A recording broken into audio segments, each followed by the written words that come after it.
Hello friends, welcome to SSC coaching centre. आज मैं आपके लिए गणित के बहुत ही शानदार क्वेश्चन लेकर के आया हूं क्योंकि परीक्षा चाहे कोई भी हो, ये क्वेश्चन उसमें आते हैं। अगर आप रेलवे का एग्जाम दोगे तब भी ये क्वेश्चन आपको मिलेंगे, एसएससी का दोगे तब भी, पुलिस का दोगे तब भी ये क्वेश्चन आते हैं एग्जाम में। तो ये महत्वपूर्ण प्रश्न है। चलिए स्टार्ट करेंगे। पहला प्रश्न है, यदि 10 व्यक्ति 9 घंटे रोज काम करके एक काम को 20 दिनों में कर सकते हैं तो कितने दिन में 25 व्यक्ति 6 घंटे रोज काम करके उस काम को पूरा करेंगे। तो टाइम एंड वर्क का ये क्वेश्चन, इसका फॉर्मूला होता है m1 के बाद d1 और ये t1 बटे में w1 बराबर m2 d2 t2 पूरे का बटा w2। m का मतलब होता है व्यक्ति, जो भी कार्य करने वाली चीज हो, चाहे वो व्यक्ति हो, चाहे वो मशीन हो, चाहे जानवर हो। तो हमारे पास यहाँ पे 10 व्यक्ति हैं, ठीक है, इनटू कितना दिन ले रहे हैं भाई, 20 दिन। डी का मतलब दिन, जो कि 20 है। टाइम कितना है, 9 घंटे रोज काम कर रहे हैं। टाइम है 9 घंटे रोज काम कर रहे हैं। वर्क क्या कर रहे हैं, कोई एक काम, तो एक को बटे में लिखिए चाहे मत लिखिए, बराबर बाद में कितने व्यक्ति हैं, 25 व्यक्ति हैं, तो 25 लिखेंगे इनटू 25 व्यक्ति 6 घंटे रोज काम कर उस काम को पूरा करेंगे, यानी कि कितने दिन में पूरा करेंगे। D2 की वैल्यू पूछ रहा है और टाइम दे रखा है 6 घंटे रोज काम करने का। अब इसी को कटाना है, बस आपके सवाल का आंसर आ गया। चलिए 3 से कटेगा, 3 दूने का 6, ये कटेगा 3 त्रिक का 9 कट जाएगा। चलिए अब कटाएंगे, 2 से 2 पंजे 10, 5 बार में ये कटेगा। 5 से कटा दूंगा 20 को 5 बार में, और 5 से कटा दूंगा 20 को 4 बार में। 4 का मल्टीप्लाई इधर हम करेंगे 3 से, तो ये हो जाएगा 12, और इधर क्या बचेगा, D2। तो D2 का मान कितना आ गया, 12, जो कि बी ऑप्शन में दिया गया है। ये हमारे सवाल का बिल्कुल सही जवाब है। पहला ही क्वेश्चन है। अगर आपको अच्छा लगा है तो लाइक का बटन दबा देना और एक प्यारी सी कमेंट कर देना, ठीक है। चलिए अब देखते हैं अगला सवाल। अगला प्रश्न है, एक आदमी और एक महिला साथ काम करते हुए एक कार्य को 18 दिनों में पूरा कर सकते हैं। देखिए कौन है, महिला, एक आदमी मतलब एक मैन, और एक महिला एक वुमेन, ठीक है। साथ में कार्य करते हुए 18 दिनों में कार्य पूरा कर सकते हैं। उस कार्य को करने में उनकी दक्षता का अनुपात 3:2 है। महिला और पुरुष की अनुपात कितना है, 3:2। एक बात याद रखना हमेशा, पहले उसने आदमी बोला है तो पहले आदमी लिखना, बाद में महिला बोला तो बाद में महिला लिखना, वरना अनुपात आगे पीछे हो गया तो सवाल गलत हो जाएगा, ठीक है। यह ध्यान रखना हमेशा। देखिएगा फिर क्या बोला उसने, 3:2 है।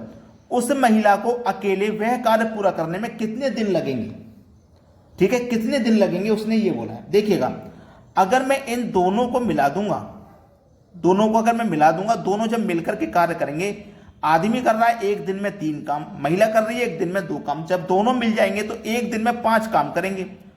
और काम को कितने दिनों में खत्म करना है, वो 18 दिनों में पूरा कर रहे हैं। जब दोनों मिलकर के एक दिन में 5 काम करेंगे तो 18 दिन में उन्होंने कितना काम किया होगा, 18 पंजे 90 काम किया होगा। मतलब टोटल काम उनका कितना होगा, 90 होगा। टोटल काम 90 होगा। अब इस 90 टोटल काम को महिला को अकेले कार्य करने में कितने दिन लगेंगे। महिला एक दिन में कार्य करती है 2 काम, कितना करना उसको अकेले 90, 2 से कटा दो 90 को, तो ये 45 बार में कटेगा, यानी कि महिला को 45 दिन का समय लगेगा उस कार्य को करने में। 45 दिन, मतलब पहला ऑप्शन सही जवाब है। अब देखते हैं अगला सवाल। अगला प्रश्न है, एक आयत की लंबाई और चौड़ाई दोगुनी कर दी गई है, क्षेत्रफल में प्रतिशत वृद्धि है। बहुत अच्छा सवाल है। देखिएगा एक आयत की लंबाई और चौड़ाई दोगुनी कर दी गई है। कोई एक आयत है, आयत बिल्कुल ऐसा ही होता है, ठीक है, आयत बिल्कुल ऐसा ही होता है। अब मान लीजिए इसकी चौड़ाई आपकी 15 है और ये ऊंचाई ये क्या है आपकी 10, हाइट आपकी 10 है। तो 15 का पे 10 से करोगे तो इसका पूरा एरिया कितना हो जाएगा, 150, पूरा एरिया 150 हो जाएगा। लेकिन इसको क्या किया गया, दोगुना कर दिया गया, इसको दोगुना कर दिया गया, बड़ा कर दिया गया, दोगुना।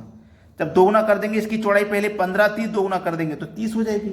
इसकी हाइट 10 थी, दोगुना कर देंगे तो 20 हो जाएगी। 3 दूने का 6, एरिया कितना हो जाएगा इसका, 600 हो जाएगा, क्योंकि हमने क्या कर दिया है, दोगुना। अब देखिए उसने पूछा कि क्षेत्रफल में प्रतिशत वृद्धि कितनी है। पहले क्षेत्रफल था 150, बढ़कर के कितना हो गया 600, तो कितनी की वृद्धि हुई, 450 की वृद्धि हुई है। कितने पर यह वृद्धि हुई है, 150 पर ही तो हुई है, 150 पर यह वृद्धि हुई है। और पूछा उसने प्रतिशत में है, तो प्रतिशत के लिए आपको 100 से मल्टीप्लाई करना है। देखो 0 से आप एक 0 ये कटा दीजिए, 15 से 45 3 बार में कटेगा और 3 का मल्टीप्लाई 100 से करेंगे तो आपका आंसर 300 आपको मिलेगा, जो कि सी ऑप्शन में दिया गया है। क्लियर हो गया होगा सभी को सवाल। चलिए अब देखते हैं अगला प्रश्न। अगला प्रश्न है, यदि ब्याज की दर 10% से 12% करने पर 5 वर्षों में 50 रुपये अधिक प्राप्त होते हैं तो मूलधन ज्ञात करो। देखिए पहले जो ब्याज की दर थी वो 10% थी, बढ़ा के कर दी 12%, तो कितना परसेंट ब्याज में वृद्धि हुई? 2% ब्याज में वृद्धि हुई है। 2% की ही तो वृद्धि हुई है ब्याज में एक वर्ष में। कितने समय में? एक वर्ष में 2% की वृद्धि हुई। टोटल वर्ष कितने हैं? 5, तो 5 वर्ष में कितनी वृद्धि हो जाएगी? 5 वर्ष में हो जाएगी 10% की वृद्धि। तो 5 वर्ष में वृद्धि होगी 10% की, और 5 वर्षों में रुपए की कितनी वृद्धि होगी? 50 रुपए की। तो 5 वर्ष में कितने रुपए वृद्धि हुई? 50 रुपए की। यानी कि परसेंट में तो वृद्धि हुई 10% और रुपए में हुई 50%, मतलब 10% का मान 50 रुपए है। आपको क्या निकालना है? मूलधन, जो कि 100% का मान हमको निकालना है। तो कैसे निकालेंगे? इस 10 से इसमें डिवाइड कर दो, 100% का मान निकालने के लिए 100 से सीधा सीधा मल्टीप्लाई कर दो। तो कर देते हैं, इस 50 में 10 से डिवाइड और 100% का मान निकालेंगे 100 से। 0 से 0 गया, 5 का पे 100 से कर दो 500। ठीक है, 100% का मान कितना आ जाएगा? 500 रुपया। यानी कि जो मूलधन है वो 500 रुपया है। ये सवाल का सही जवाब है। अब देखते हैं अगला प्रश्न। अगला प्रश्न है, जब 10 की पावर 6 माइनस 12 को 9 से विभाजित किया जाता है तो शेष क्या बचेगा? अगर आप इसको बेसिक तरीके से करोगे, मतलब 10 की पावर 6 करोगे, बहुत बड़ा मान आएगा, फिर उसमें से 12 घटाओगे, फिर उसे 9 से डिवाइड करोगे, बहुत लंबा प्रोसेस है। आप हमारे पास आए हो, हम आपको सिखाएंगे ट्रिक। आपको ट्रिक मिलेगी कि अगर पावर सम हो तो पावर पहले आपको 2 रखनी है, और अगर 2 रखने से आंसर नहीं मिले तो 4 रखनी है। और यदि पावर विषम हो तो पावर पहले 1 रखनी है, 1 रखने से आंसर नहीं मिले तो दूसरी पावर फिर 3 रखनी है। चलिए यहाँ पे क्या है, मेरे पास 10 की पावर 6 सम पावर है। जब पावर सम है तो मैं क्या करूँगा? सबसे पहले पावर 2 रखूँगा। तो मैं 10 की पावर 2 रख लूँगा, माइनस उसमें से 12 करना है, और डिवाइड मुझे क्या करना है? 9 से डिवाइड करना है, 9 से विभाजित करना है। 10 की पावर 2 का मान कितना होता है? 100, माइनस करना है 12 और डिवाइड कर देना है मुझे 9 से। यही तो सवाल है। अब 100 में से घटा दूंगा मैं 12 को, तो ये मेरे पास कितना आ जाएगा? 88, है ना। 100 में से मैंने घटा दिया 12 को, कितना आ गया? 88। 88 में मैं क्या करूँगा? 9 से डिवाइड, 9 से कटाऊंगा तो ये 9 में 81 कट जाएगा। भाई 9 में 81 कट गया। अब 88 में से 81 जब कट गया तो शेष कितना बचेगा? 7 शेष बचेगा। तो हमसे यही तो पूछा है कि शेष क्या बचेगा? 7 बचेगा शेष। तो सी ऑप्शन हो जाएगा सवाल का बिल्कुल सही जवाब। अब देखते हैं अगला प्रश्न। अगला प्रश्न है, 7 की पावर 19 प्लस 2 को 6 से भाग दिया जाता है तो शेषफल क्या बचेगा? अभी अभी मैंने आपको बताया था, अगर पावर सम रहे तो पहले पावर आपको 2 रखनी है, अगर 2 रखने से आंसर नहीं मिले तो 4, और यदि पावर आपकी विषम हो तो पावर पहले आपको 1 रखनी है, 1 रखने से आंसर नहीं मिले तो 3। 7 की पावर मेरे पास 19 है, मतलब विषम है, विषम है तो पावर में पहले 1 रखूंगा। 7 की पावर 1 प्लस करूंगा उसमें 2, डिवाइड मुझे करना है 6 से। यही तो सवाल है। 7 की पावर 1 का मान 7 ही रहेगा, उसमें 2 जोड़ देंगे हम 2 तो 9 हो जाएगा, डिवाइड 6 से करना है। 6 कम 6 कट गया भाई, 6 कम 6 कट गया। अब 9 में से 6 कट गया तो 3 शेष बचेगा आपका, बचेगा कि नहीं? 3 शेष बचेगा। बस छोटा सा सवाल था, पहला ऑप्शन इसका सही जवाब है। अब देखते हैं अगला प्रश्न। अगला प्रश्न है, कोई राशि 20 वर्षों में 3 गुनी हो जाती है, साधारण ब्याज की दर ज्ञात करो। ये सवाल एक तो लेटेस्ट है, बिल्कुल परीक्षा में आता ही है। इसको करने का एकदम शॉर्ट ट्रिक बताएंगे। कोई राशि 20 वर्षों में 3 गुनी हो जाती है तो साधारण ब्याज की दर ज्ञात करो। साधारण ब्याज का ये क्वेश्चन बहुत पॉपुलर है। मैं आपको जो ट्रिक बता रहा हूं याद रखना, जो भी गुना गुनी रहेगा, जो भी गुना गुनी रहेगा उसमें से हमेशा -1 कर देना है। बटे में दर है तो दर लिखेंगे, और वर्ष है तो वर्ष लिखेंगे, और गुने कर देंगे 100 से। बस यही आपका ट्रिक है। आप सोचेंगे इतना बड़ा, बिल्कुल भी बड़ा नहीं है। प्रश्न करके तो देखो, आसान है। जितने भी गुना गुनी रहेगा उसमें से 1 कम कर देना है। तो आपको कितना गुना दिया गया? 3 गुना, तो 3 में से 1 कम करके लिखोगे, लिखोगे कि नहीं? कितना गुना गुनी है? 3 गुना गुनी है, उसमें से हमेशा -1 करना है। अब प्रश्न में दर दिया गया तो दर लिख लो, वर्ष दिया गया तो वर्ष। आपको 20 वर्ष दिया गया तो बटे में 20 लिख लो और गुने 100 कर दो। 3 में से 1 जाएगा तो 2, बटे में 20 गुने 100। कोई कह देगा ये कठिन है, 5 बार में कट गया, 2 पंजे 10% हो गया सही जवाब। कठिन है क्या ये फॉर्मूला? बिल्कुल भी कठिन नहीं है। अब अगले क्वेश्चन में इसको भी शॉर्ट कर देंगे और शॉर्ट हो जाएगा, इसको लिखने की भी जरूरत नहीं है। अब देखते हैं अगला सवाल।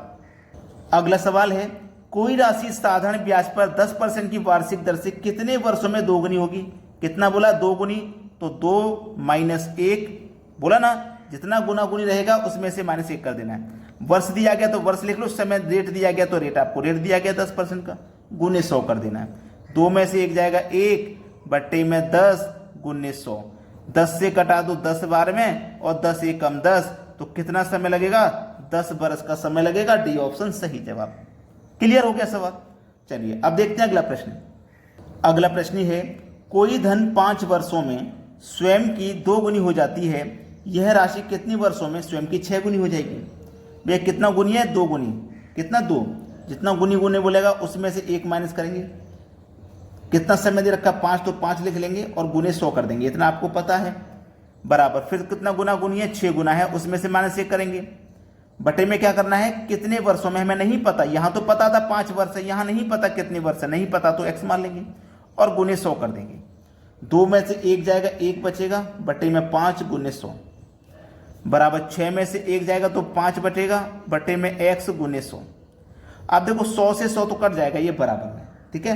100 कट गया तो बचा क्या? 1 के बटे में 5 बराबर ये 5 के बटे में x बचेगा। अब क्या होगा? क्रॉस मल्टीप्लाई, x का मल्टीप्लाई 1 से होगा तो x ही रहेगा बराबर, 5 का मल्टीप्लाई 5 से होगा तो 25। x का मान कितना निकल के आ गया? 25 बरस। सी ऑप्शन बिल्कुल सही जवाब है। कर लोगे आसानी से। अब देखेंगे अगला सवाल। अगला प्रश्न है, कोई धनराशि एक निश्चित समय में 8% वार्षिक ब्याज की दर से 3 गुनी हो जाती है, तो कितने प्रतिशत वार्षिक ब्याज की दर से उतने ही समय में 5 गुनी हो जाएगी? देखो कितने गुनी हो रही है? 3 गुनी। तो गुना गुनी में से 1 माइनस करना है, तो मैं सीधा 3 में से 1 माइनस कर देता हूं तो 2 बचेगा। क्लियर है? सीधा सीधा 2 बचेगा। आपको दर दिया गया, दर लिख लो, गुने 100 बराबर। फिर 5 गुनी दे रखा है, 5 में से 1 माइनस करोगे तो 4 हो जाएगा, ठीक है। यहां कितने समय में हो जाएगा नहीं पता, नहीं पता तो x मान लेते हैं और गुने 100। हम और छोटा करता हुआ जा रहे हैं। अब इसको सरल कर लो, 100 से तो 100 कैंसिल हो ही जाएगा, ठीक है।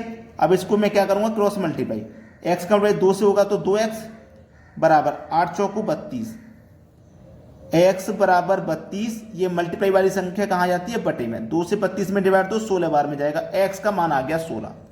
x बराबर कितना? 16। देखो किस ऑप्शन में मिलेगा? 16 पहले ही ऑप्शन में मिलेगा।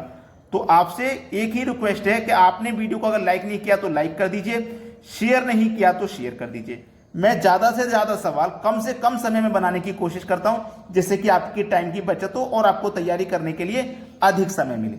ठीक है दोस्तों, धन्यवाद।